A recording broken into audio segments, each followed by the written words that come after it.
ప్రియమైనటువంటి సహోదరి సహోదరులారా, ఈరోజు యేసు ప్రభు వారి యొక్క జ్ఞాపకార్థం, అంతేనండి, పునరుద్ధానం చెందినటువంటి దినం. దీన్ని క్రైస్తవులు ఈస్టర్ అనేటువంటి పండుగతో చేస్తూ ఉన్నారు ఈ రోజును. ఇది నేను చరిత్ర చెప్పడానికి ఇప్పుడు నేను మీ ముందుకు రాలేదు, కానీ అసలు ఈ రోజు ఏం జరిగింది, యేసు ప్రభు ఎలా పునరుద్ధానము చెందాడు, ఆయన పునరుద్ధానము చెందడానికంటే ముందు అసలు ఎలాంటి విషయాలు జరిగాయో, ఎలాంటి సంఘటనలు జరిగాయో ఇప్పుడు మనం బైబిల్లో నుంచి చూసే ప్రయత్నం చేద్దాం. ఓకేనండి, చూద్దామా?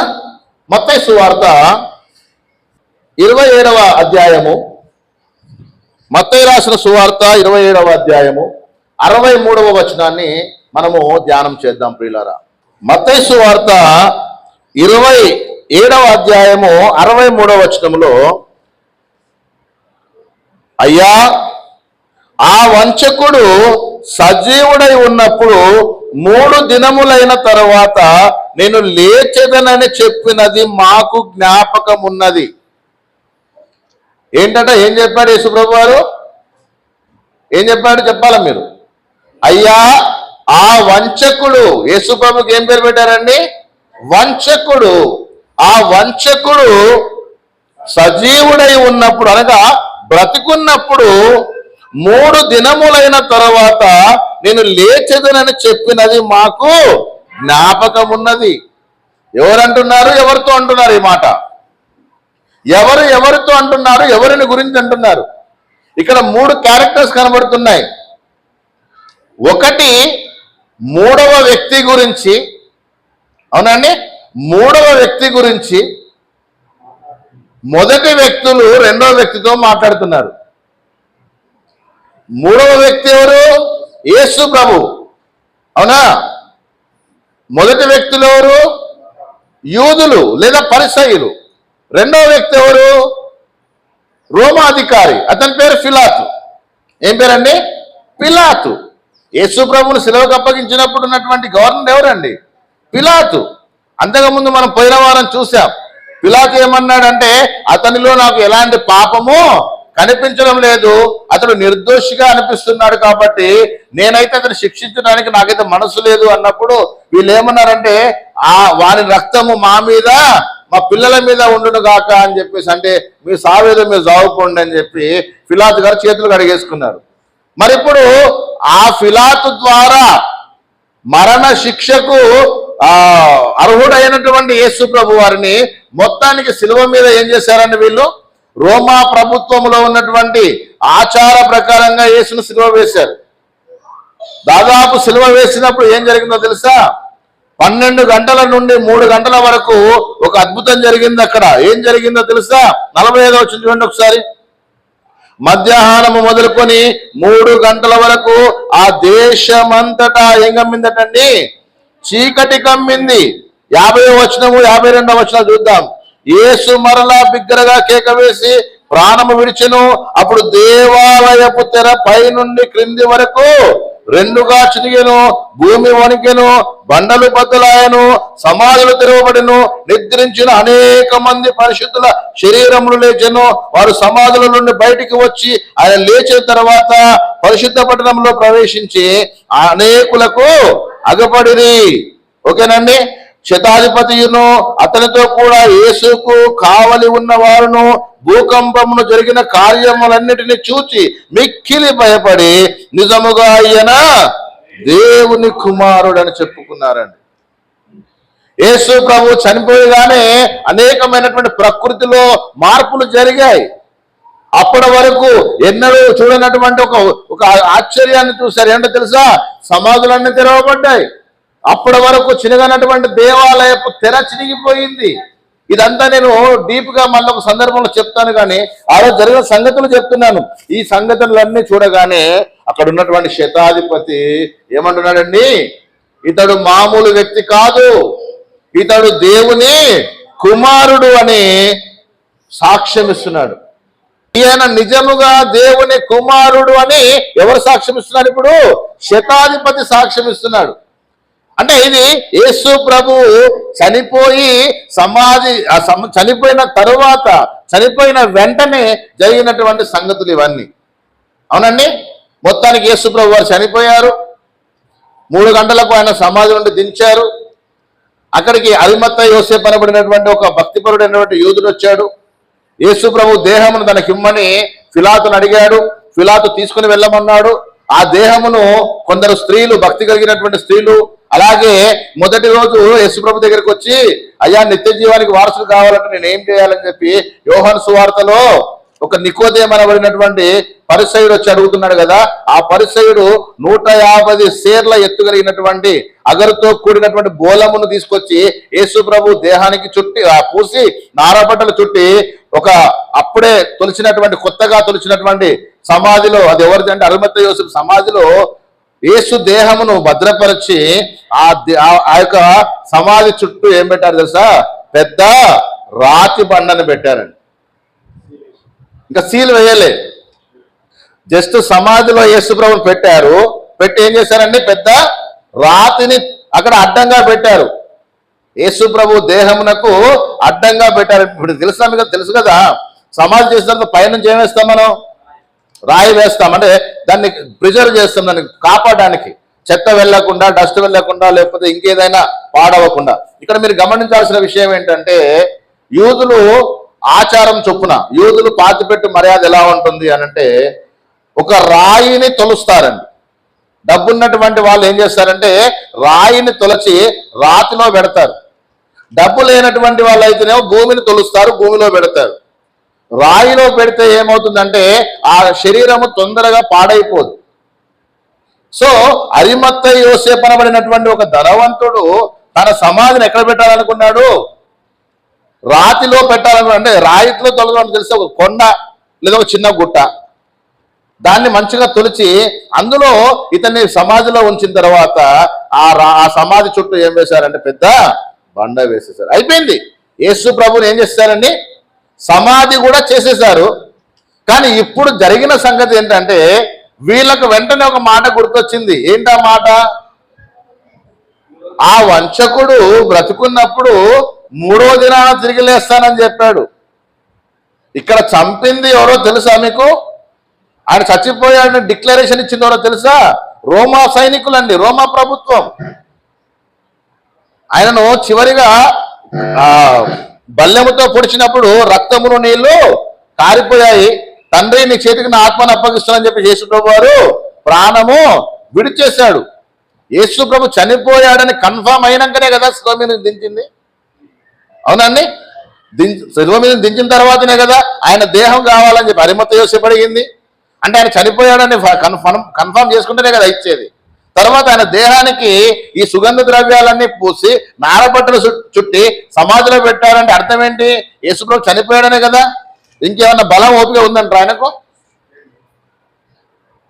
ఒక్కటి తక్కువ 40 దెబ్బలు, కొరడా దెబ్బలు కొట్టారు. దాదాపు కొన్ని కిలోమీటర్ల దూరము భారమైనటువంటి సిలువను ఆయన మీద మోయించారు. అవునా? ఆయన ముఖం మీద పిడిగుద్దులు గుద్దారు. ఆయన ముఖం మీద ఉమ్మి వేశారు. యేసు నేను కొట్టింది ఎవడో చెప్పు అని చెప్పి గేలి చేశారు. అవునండి. అరికాళ్ళల్లో, చేతులలో సీరలు కొట్టారు. పక్కలో బల్లెముతో పొడిచారు. తల మీద ముళ్ళ కిరీటం పెట్టారు. ఇన్ని శ్రమలు అనుభవించిన వ్యక్తి ఏ విధంగా తిరిగి మళ్ళా లేవగలుగుతాడో ఒకసారి ఆలోచించండి. ఇవి సినిమాలకే సాధ్యం తప్ప నిజ జీవితానికి సాధ్యమయ్యే పనులు కావు. సినిమాలలో డైరెక్టరు ఆ కాన్సెప్ట్లో స్క్రిప్ట్ రాసుకుంటాడు కాబట్టి సినిమాలలో సాధ్యం అవుతుంది, కానీ నిజ జీవితంలో సాధ్యం కాదు. అది మనుషులకు అసాధ్యమైనటువంటి పని. కానీ వీరికి ఒక నమ్మకం ఉంది. ఏంటో నమ్మకం చెప్పండి? ఎవరికి నమ్మకం? ఈ పరిసయ్యులకు, శాస్త్రులకు ఒక నమ్మకం ఉంది. ఏంటో నమ్మకం తెలుసా? చనిపోయిన యేసు తిరిగి లేస్తాడు అనేటువంటి నమ్మకం వారికి ఉంది. మీరు జాగ్రత్తగా గమనించాలి. ఇక్కడ వీళ్ళు ధర్మశాస్త్రాన్ని పాటించే వాళ్ళేనండి. కేవలము వ్యక్తిగతమైనటువంటి కారణాల చేత యూదా మతమును ధిక్కరించాడనేటువంటి ఆలోచనతో, నేను దేవుని యొద్ద నుండి పంపబడిన బోధకునని చెప్పడాన్ని బట్టి నేను మోషే కంటే గొప్పవాడినని చెప్పడాన్ని బట్టి, నేను సొలొమోను కంటే గొప్పవాడినని చెప్పడాన్ని బట్టి, నేను దేవాలయం కంటే గొప్పవాడినని చెప్పడాన్ని బట్టి యేసు మీద పగ పెంచుకున్నారండి. వాస్తవాలు చెబితే చంపేసే పరిస్థితులు ఈనాడు కాదు, ఆనాడు నుంచే ఉన్నాయి.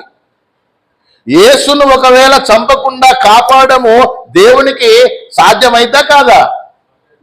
అందులో ఒక దొంగ అన్నాడు, నువ్వు నిజంగా దేవుని కుమారుడు అయితే నిన్ను నువ్వు రక్షించుకో, నన్ను కూడా రక్షించరాదు అన్నాడు. కానీ దేవుని నిర్ణయము ఆ విధముగా లేదు. యేసు పాపుల కొరకు మరణించాల్సిందే, యేసు పాపుల కొరకు ప్రాణం పెట్టాల్సిందే, యేసు పాపుల కొరకు రక్తాన్ని కార్చాల్సిందే దేవుని సంకల్పం. యేసు సమాధి చేయబడాల్సిందే, యేసు సమాధి నుండి తిరిగి లేవాల్సిందే, అది దేవుని సంకల్పం. అందుకని యేసు ప్రభు వారిని సమాధిలో ఉంచిన తర్వాత ఈ శాస్త్రులు పరిచయాలు వచ్చారట. ఎవరి దగ్గరికి వచ్చారు? పిలాతు దగ్గరికి. 59వ వచనంలో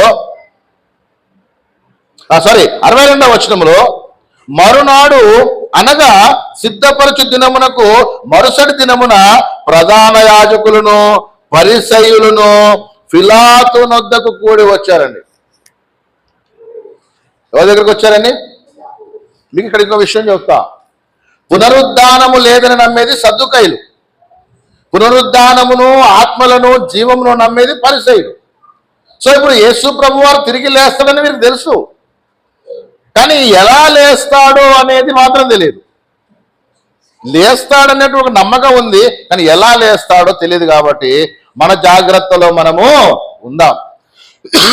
ఏం చేయాలి మరి? మన జాగ్రత్తలో మనం ఉండాలంటే అధికారి దగ్గరికి వెళ్ళారు, పిలాతు దగ్గరికి వెళ్ళారు. ఏమంటున్నారట ఇప్పుడు? అయ్యా, ఆ వంచకుడు సజీవుడై ఉన్నప్పుడు 3 దినములైన తర్వాత నేను లేచదనని చెప్పినది మాకు జ్ఞాపకం ఉన్నది.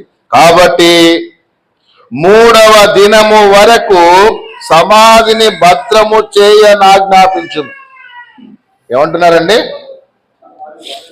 3వ దినం వరకు సమాధిని ఏం చేయమంటున్నారు? భద్రం చేయి. ఇక్కడ మీరు గమనించండి, చనిపోయిన వారికి భద్రత ఎందుకు చెప్పండి? చనిపోయి సమాధిలో నారబట్టలతో చుట్టబడినటువంటి వాడికి భద్రత ఎందుకో చెప్పనా? అంతగా ముందు యేసు ప్రభు వారు చనిపోయి 4 దినములు సమాధిలో ఉన్నటువంటి లాజరు బయటికి రా అనగానే లాజరు వచ్చాడు కదా. అతని కట్టబడినటువంటి ప్రేత వస్త్రాలను విప్పండి అంటే విప్పారు కదా. మరి అంత శక్తివంతుడైనటువంటి వాడని యేసు గురించి తెలిసినా ఎందుకు చంపడానికి తెగించారు? ఈరోజు నిన్ను నన్ను ఎవరైనా చంపుతున్నారంటే వారు కేవలం మన దేహమును మాత్రమే చంపగలుగుతారు, మన ఆత్మను చంపలేరు. వాళ్ళు మన ఆత్మను చంపడం వల్ల సాధ్యం కాదు. అర్థమవుతుందా?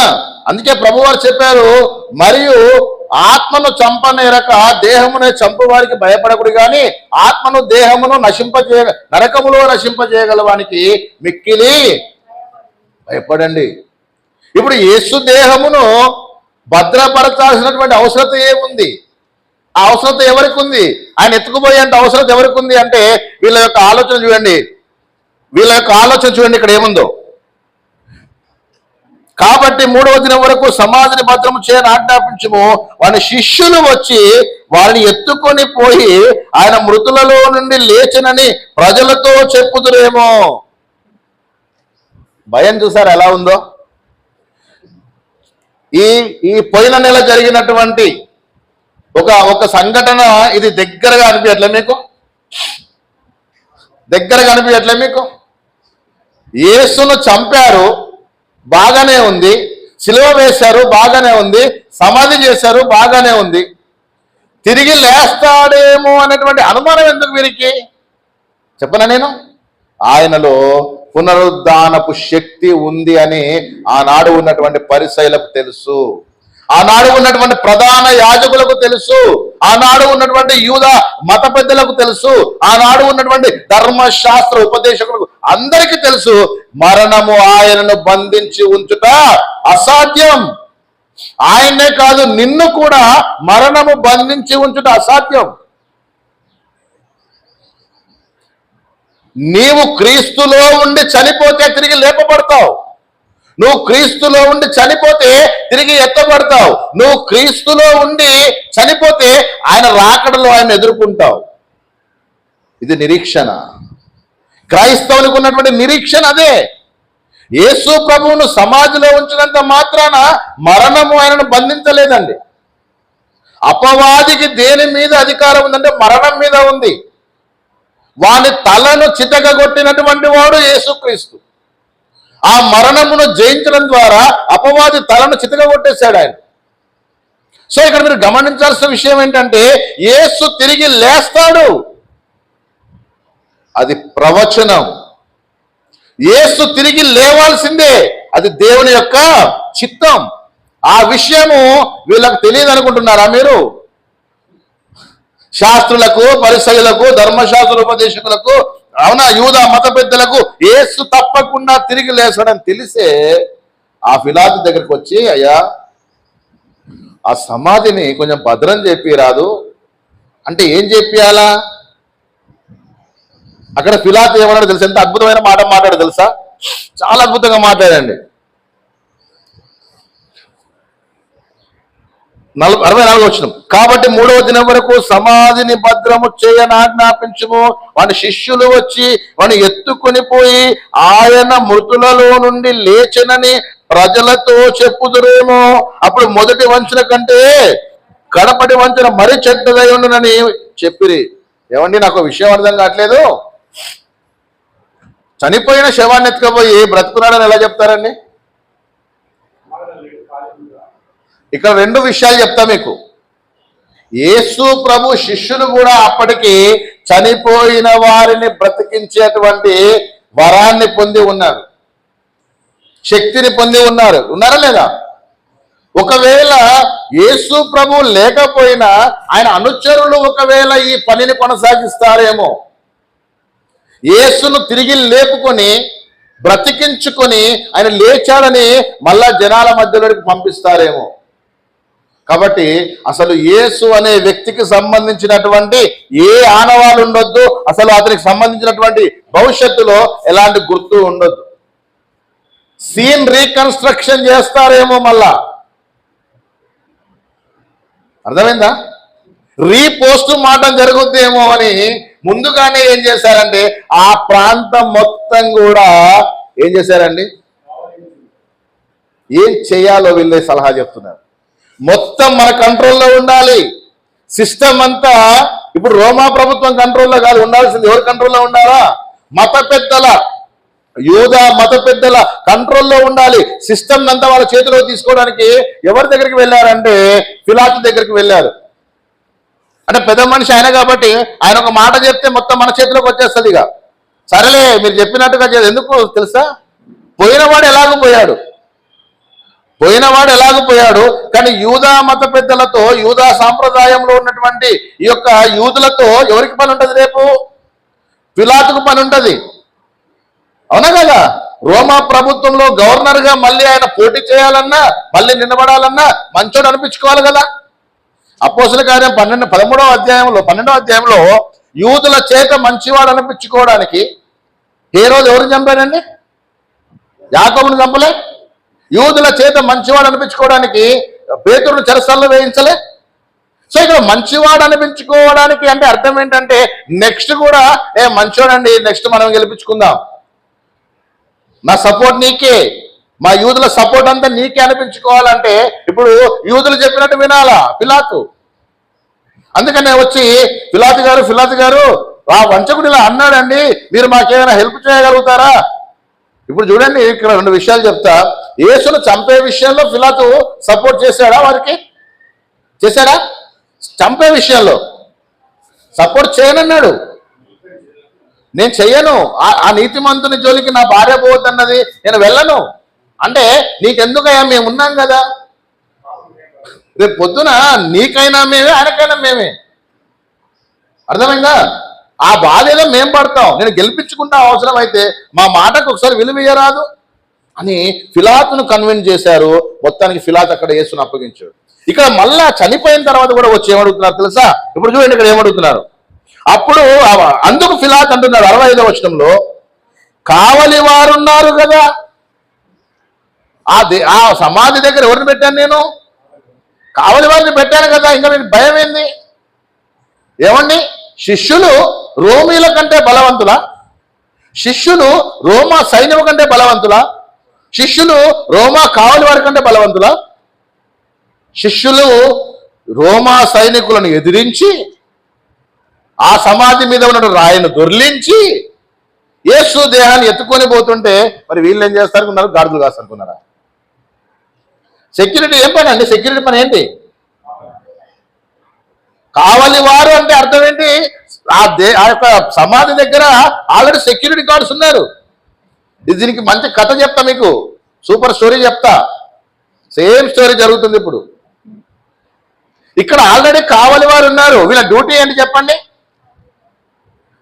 యేసు దేహమును ఎవరు కూడా ముట్టుకోవడానికి వీలు లేనంతగా ముందుగానే ప్లాన్ చేసి పెట్టేశారండి.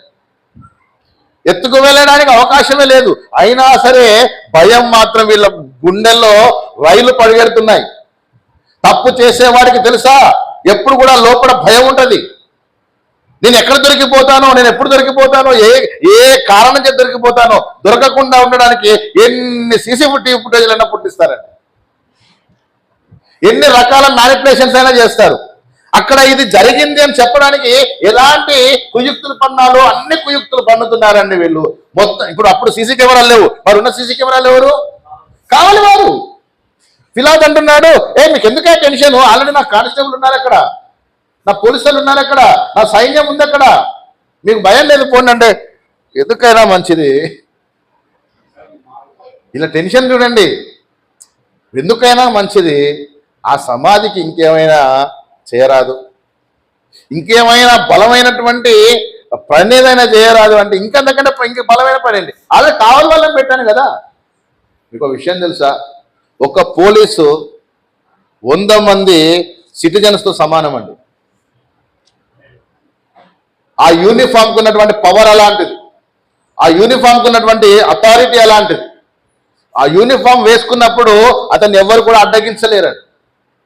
నిజాయితీ పరుడైనటువంటి ఒక ఒక సర్వెంట్, అది పోలీస్ డిపార్ట్మెంటే కానివ్వండి, హెల్త్ డిపార్ట్మెంటే కానివ్వండి, ఏ డిపార్ట్మెంట్ అయినా కానివ్వండి, వాళ్ళ ఒంటి మీద యూనిఫామ్ ఉన్నప్పుడు ఆ పవర్ వేరే, ఆ యూనిఫామ్కి ఇచ్చే రెస్పెక్ట్ వేరే. సో అక్కడ కావలి వారు ఒక్కరున్నా 100 మంది ఉన్నా రోమా ప్రభుత్వం అంటే సెంట్రల్ గవర్నమెంట్ నుంచి, సెంట్రల్ నుంచి అక్కడ పవర్ ఉంది. దాన్ని ముట్టుకోవాలంటే, టచ్ చేయాలంటే చాలా కష్టం. ఇప్పుడు రోమా ప్రభుత్వం అనేది ప్రపంచంలో ఉన్నటువంటి, ముఖ్యంగా ఆ యెరూషలేము ప్రాంతంలో ఉన్నటువంటి అన్ని కేంద్రాలకు ఇది ముఖ్యమైనటువంటి స్థానం. నా సైన్యం ఎక్కడ ఉన్నాక నీకు టెన్షన్ ఏంది? ఇంకా సిఆర్పిఎఫ్ అంటారు, ఏముంటుందండి? సెంట్రల్ దాన్ని బిఎస్ఎఫ్, సిఆర్పిఎఫ్. ఈ లోకల్ పోలీస్ కాదు వీళ్ళు, లా అండ్ ఆర్డర్ కాదు వీళ్ళు. అవునండి, పైనుంచి వచ్చారంటే అది ఎంత శక్తివంతమైనటువంటిది ఒకసారి ఆలోచించండి. నా సైనికులే ఉన్నారు అక్కడ, మీ లోకల్ పోలీసులు లేరు, మీ యెరూషలేములో ఉన్నటువంటి కానిస్టేబుల్ లేరు. నేను సెంట్రల్ నుంచి పెట్టుకున్నాను కదా అక్కడ. ఇంకా టెన్షన్ ఏంటంటే వాళ్ళు చూడండి ఏమంటున్నారు. అందుకు పిలాతు, కావలి వారు ఉన్నారు కదా, మీరు వెళ్ళి మీ చేతనైనంత మట్టుకు సమాధిని భద్రం చేయడని వారు వెళ్ళి కావలి వారిని కూడా ఉంచుకొని రాతికి ముద్ర వేసి సమాధిని ఏం చేశారట? భద్రం చేశారండి. దాన్ని హై సెక్యూరిటీ తోటి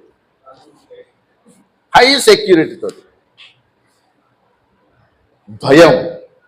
ఒక మనిషిని చంపితే ఆ మనిషి యొక్క ఆనవాలు మళ్ళీ కనబడకుండా ఉండడానికి, యేసు మరలా తిరిగి లేవకుండా ఉండడానికి, ఆ సమాధిని ఎవరు తెరవకుండా ఉండడానికి, ఆ సమాధి మీద ఉన్నటువంటి రాయి ఎవరు కూడా దొర్లించకుండా ఉండడానికి ఒకటి సెక్యూరిటీ ఉంది, రెండవది కావలి వారు అదే ఉన్నారు కదా.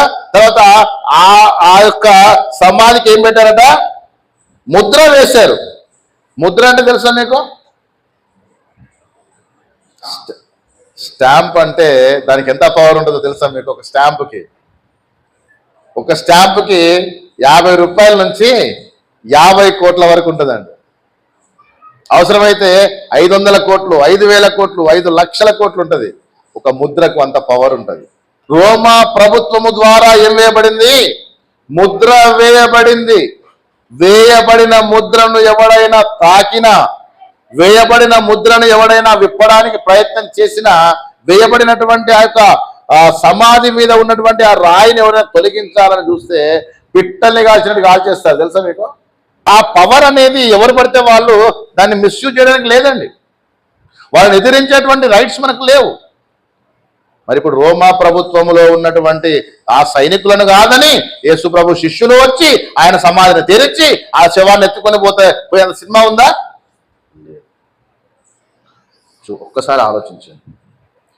యేసును రోమీయులు బంధించుట అసాధ్యమో, యూదులు బంధించి ఉంచుట అసాధ్యమో, మరణమే ఆయనను బంధించి ఉంచుట. సో యేసు ప్రభు వారిని ఆ యొక్క విధంగా ఆయన దేహము చుట్టూ కావలి వారిని ఉంచితే దేవుడు ఆయన్ను ఏం చేశాడట? మృతులలో నుండి లేపాడు. ఎలా లేపాడో చూద్దాం. 28వ అధ్యాయం. విశ్రాంతి దినము గడిచిపోయిన తర్వాత ఆదివారం తెల్లవారుచుండగా మగ్దలేని మరియు వేరొక మరియు సమాధిని చూడవచ్చిరి. ఇదిగో ప్రభుదూత పరలోకం నుండి దిగి వచ్చింది. ఎవరండి? అపోస్తలులు కాదుగా, శిష్యులు కాదుగా. వచ్చింది ఎవరు? ప్రభుదూత పరలోకం నుండి దిగి వచ్చి రాయి పొర్లించి దాని మీద కూర్చుండెను. అప్పుడు మహాభూకంపము కలిగెను. ఆ దూత స్వరూపము మెరుపు వలె ఉండెను. అతని వస్త్రము హిమవంత తెల్లగా ఉండెను. అతనికి భయపడటం వలన కావలి వారు వనికి చచ్చిన వారి వలె ఉండేది. ఒక మెరుపు వచ్చిందండి, ఒక వెలుగు వచ్చింది. ఆ వెలుగులో పరలోకము నుండి ఒక దూత వచ్చాడు, ఆ రాయిని దొర్లించాడు. మీకు సడన్ గా ఉన్నట్టుండి ఒక్కసారి మెరుపు మెరిస్తే మీరు భయపడతారా? భయపడరా? మనకు ఆకాశంలో కొన్ని సైన్స్ తెలుసు, అవి తెలుస్తాయి కదా, చిహ్నాలు ఏంటని చెప్పండి. వర్షం వచ్చేటప్పుడు ఏమొస్తుంది? ఉరుములు, మెరుపులు. ఒక ఉరుము, ఒక మెరుపు రాగానే మీరు వెంటనే డిసైడ్ చేస్తారు పెద్దగా పిడుగు ఎక్కడో పడబోతుంది లేదా పడుతుంది. అలాంటి పెద్ద శబ్దం రాగానే వీళ్ళు గుండెలు జారిపోయాయి, భయపడి వణికిపోయి పడిపోయారు. ఆ దేవదూతను చూడగానే ఆయన వచ్చి ఆ రాయిని దొర్లించాడు. యేసు ప్రభు సజీవుడై లేచిపోయాడు. ఇది వాస్తవంగా జరిగింది. దీన్ని కూడా మ్యానిపులేట్ చేశారు. దీన్ని కూడా మ్యానిపులేట్ చేయాలని ట్రై చేశారు. ఎందుకంటే ఇప్పుడు మళ్ళీ యేసు పునరుద్ధరణుడు అయ్యాడంటే ఎవరు వీళ్ళు ఒప్పుకోరు కదా. ఎవరు? ఈ శాస్త్రులు, పరిసయ్యులు, ప్రధాన యాజకులు, ధర్మశాస్త్రోపదేశకులకు ఇష్టం లేదు ఆయన లేచాడని చెప్పడానికి. దీన్ని మళ్ళీ ఇంకో కథ లేరు. చూడండి ఏమల్లారు. వారు వెళ్ళుచుండగా కావలి వారిలో కొందరు పట్టణంలోనికి వచ్చి జరిగిన సంగతులన్నిటినీ ప్రధాన యాజకులతో చెప్పిరి. కావలి వారిలో కొందరు అంటే ఎంతమందిని పెట్టుంటారండి ఇక్కడ? కావలి వారిని ఒక సమాధి కాడ, ఒక సెక్యూరిటీ గార్డు, 2 ఉంటే చాలు. కానీ చాలా మందిని పెట్టారండి. దీన్ని బట్టే యేసు ప్రభు యొక్క పవర్ ఏంటో అర్థం కావాలి మీకు. నీ కొరకు వేలాది మంది తరలి వస్తున్నారంటే, నీకు న్యాయం జరగాలని, నీది మరణము సామాన్యమైనది కాదని, నీ కొరకు పిలవగానే వేలల్లో, లక్షలల్లో ప్రజలందరూ వచ్చి నీకు సంఘీభావం తెలుపుతున్నారంటే నువ్వు గొప్పోడివా, మనకి పనికి రానడువా? నువ్వు మంచోడివా, అబద్ధికుడివా? యేసు కొరకు సైనికులే ఉన్నారండి, ఒకరిద్దరు కాదు, ఒక బెటాలియనే ఉంది. ఇంకో మాటలో చెప్పాలంటే వాళ్ళలో అందరూ కూడా కళ్ళు తిరిగి పడిపోయారు, స్పృహ తప్పి పడిపోయారు. ఆ వెలుగును చూడగానే వాళ్ళకు తేరుకున్న తర్వాత చూస్తే సమాధి ఖాళీగా ఉంది. సమాధి తెరవబడింది. వెంటనే పరిగెత్తుకుంటూ వెళ్ళారు కొంతమంది. పరిగెత్తుకుంటూ వెళ్ళి ఏం చెప్తున్నారట? వారు కొందరు పట్టణంలోనికి వచ్చి జరిగిన సంగతులు అన్నింటినీ ప్రధాన యాజకులతో చెప్పిరి. కాబట్టి వారు పెద్దలతో కూడి వచ్చి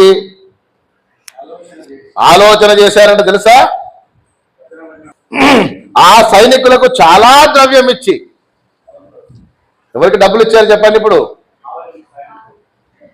డబ్బులు ఎవరికి ముట్టాయి? ఎవరికి ముట్టాలో వారికి ముట్టాయి. అవునా? ఎవరైతే చంపడానికి ప్రణాళిక వేశారో ఆ చంపడానికి ప్రణాళిక వేసిన వ్యక్తులు ఇది మరణము కాదు అని రుజువు చేయడానికి కొంతమందికి డబ్బులు ఇచ్చి మేనేజ్ చేయించారు. అవునా? అలా వీళ్ళు కూడా ఎవరిని మేనేజ్ చేస్తున్నారు? ఇప్పుడు సైనికులను మేనేజ్ చేస్తున్నారట. ఎలా మేనేజ్ చేస్తుంటే ఆ సైనికులకు చాలా ద్రవ్యం ఇచ్చి, ఎంత? 1 2 కోట్లు? ఒక బాడీకి ఇన్ని కోట్ల? ఒక కామన్ మ్యాన్కి ఇన్ని కోట్ల? యేసు నిజంగా దేవుని కుమారుడు కాకపోతే ఇంత ద్రవ్యం ఎందుకు? చంపడానికి లంచం. ఎవరికి ఇచ్చారు లంచం? ఇస్కరియోతు యూదాకు లంచం ఇచ్చారు. చనిపోయిన వాడు తిరిగి లేచాడు అని చెప్పొద్దు అని లంచం. యేసు సమాధి నుండి తిరిగి లేవలేదు, ఆయన కేవలం ఎత్తుకొని వెళ్ళారు అని శిష్యులు వచ్చి అపహరించుకుపోయారు. కాబట్టి వారు పెద్దలతో కూడి వచ్చి ఆలోచన చేసి ఆ సైనికులకు చాలా ద్రవ్యం ఇచ్చి, మేము నిద్రపోవుచుండగా అతని శిష్యులు రాత్రి వేళ వచ్చి అతను ఎత్తుకొని పోయిరని మీరు చెప్పండి. నాకు ఇక్కడే పెద్ద ట్విస్ట్ ఏంటి చెప్పనా? నాకు మస్తు నవ్వు వస్తుంది. మీ డ్యూటీ ఏంట్రా బాబు?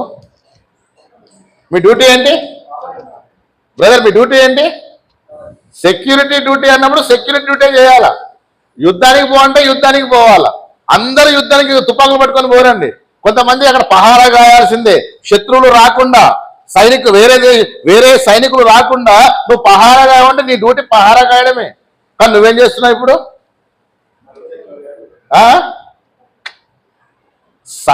కావలి వారు నిద్రపోచుండగా రాత్రి వేళ ఆయన శిష్యులు వచ్చి ఆయన దేహాన్ని ఎత్తుకుని పోయారట.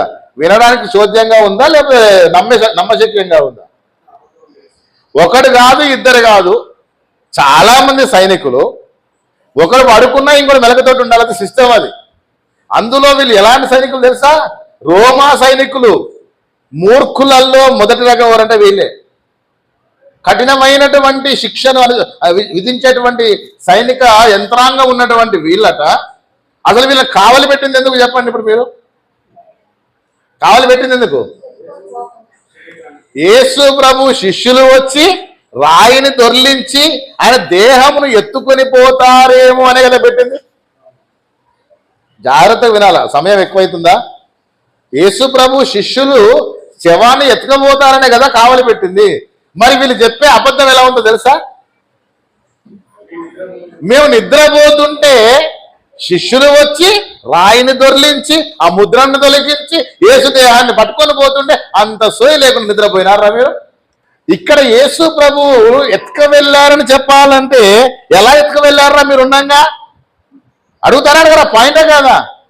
ఇప్పుడు ఫైనల్ గా యేసు దేహానికి కావలి వారు ఉన్నారు, యేసు సమాధికి కావలి వారు ఉన్నారు, యేసు సమాధికి ముద్ర ఉంది. కానీ కావలి వారట ఏం చేస్తున్నారండి? ఏం చేస్తున్నారట? నిద్రపోతున్నారట. నా పాయింట్ ఇక్కడ గమనించాల.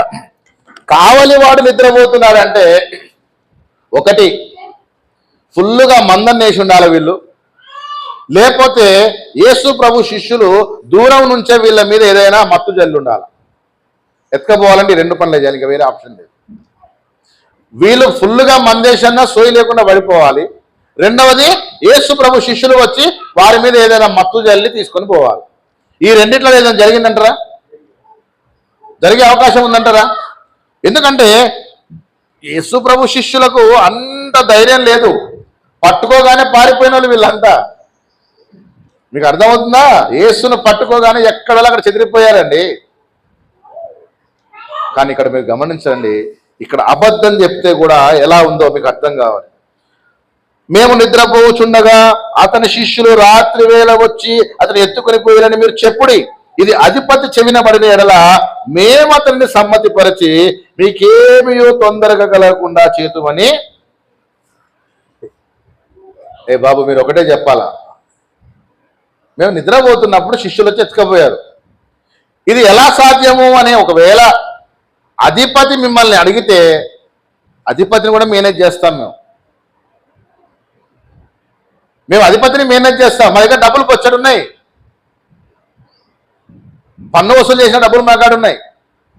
లేకపోతే మేము పేటీఎంలలో ఏటీఎంలలో దోసుకున్నటువంటి డబ్బులు చాలా ఉన్నాయి మా దగ్గర, మీకు ఎంత డబ్బు కావాలన్నా ఇస్తాం, అధిపతిని కూడా మేనేజ్ చేస్తాం. మీకు అర్థమైంది అక్కడ మాట. అధికారాన్ని కూడా మేనేజ్ చేయగలిగినటువంటి అధికారులు ఆ రోజుల్లో ఉన్నారు. ఎవరు అధికారులు? శాస్త్రులు, పరిసయ్యులు, అవునా, యూదా మత పెద్దలు, ధర్మశాస్త్రోపదేశకులు. ఒక సంఘటనను, అబద్ధాన్ని కూడా నిజము అని నిరూపించడానికి ఆ రోజు యేసు ప్రభువు కూడా ఇలాగే జరిగింది. మీరేం చేయమని, ఇది అధిపతి చెవిన పడిన ఎడల మేము అతన్ని సమ్మతిపరిచి మీకేమి తొందర కలగకుండా చేస్తాం.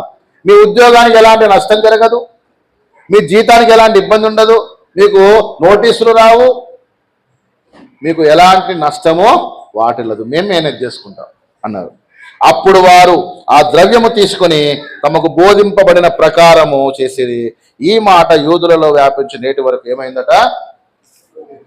సో యేసును మరణము బంధించి ఉంచలేదు, యేసును సమాధి భద్రపరచలేదు, యేసును ముద్ర ఏం చేయలేదండి, లేపకుండా ఆపలేదు, యేసును కావలి వారెవరు కూడా లేవకుండా అడ్డగించలేదు. అందుకే ఇంకా మిగతా పత్రికలలో చాలా విషయాలు ఉంటాయి. యేసు సమాధి నుండి తిరిగి లేచి పునరుద్ధానుడై అనేకులకు కనబడి ఆయన తండ్రి దగ్గరికి వెళ్ళాడు. అందుకే ఆదివారము యేసుక్రీస్తు పునరుద్ధాన దినం. ఎవరి దినం అండి? యేసుక్రీస్తు పునరుద్ధాన దినం. ఇది సంవత్సరానికి ఒకసారి పాటిస్తా, నెలకు ఒకసారి పాటిస్తా అంటే నీవు కూడా ఈ కావలి వారిలో అమ్ముడు పోయిన ఒక సైనికుడివే, ఈ కావలి వారిలో అమ్ముడు పోయిన ఒక సైనికుడివే. నన్ను జ్ఞాపకము చేసుకుంటే దీన్ని చేయండి అని ప్రభువు చెప్పినప్పుడు అది నువ్వు పాటించకపోతే నువ్వు కూడా అమ్ముడుపోయిన వాడివి. కాబట్టి ప్రియులారా, మీరంతా ఓపికతో విన్నారు. నేను చెప్పింది మీకు ఎంతవరకు అర్థమైందో నాకు తెలియదు, కానీ అర్థమైంది ఏమన్నా? యేసును చంపింది వాళ్ళే, యేసును సమాధి చేయమని ఆ సమాధిలో ఉంచిన తర్వాత భద్రపరచమన్నది వాళ్ళే, కానీ యేసును తిరిగి లేపిన తర్వాత ఆపడం ఎవరి వల్ల కాదు. దేవుడి కొద్ది మాటలు దీవించును గాక.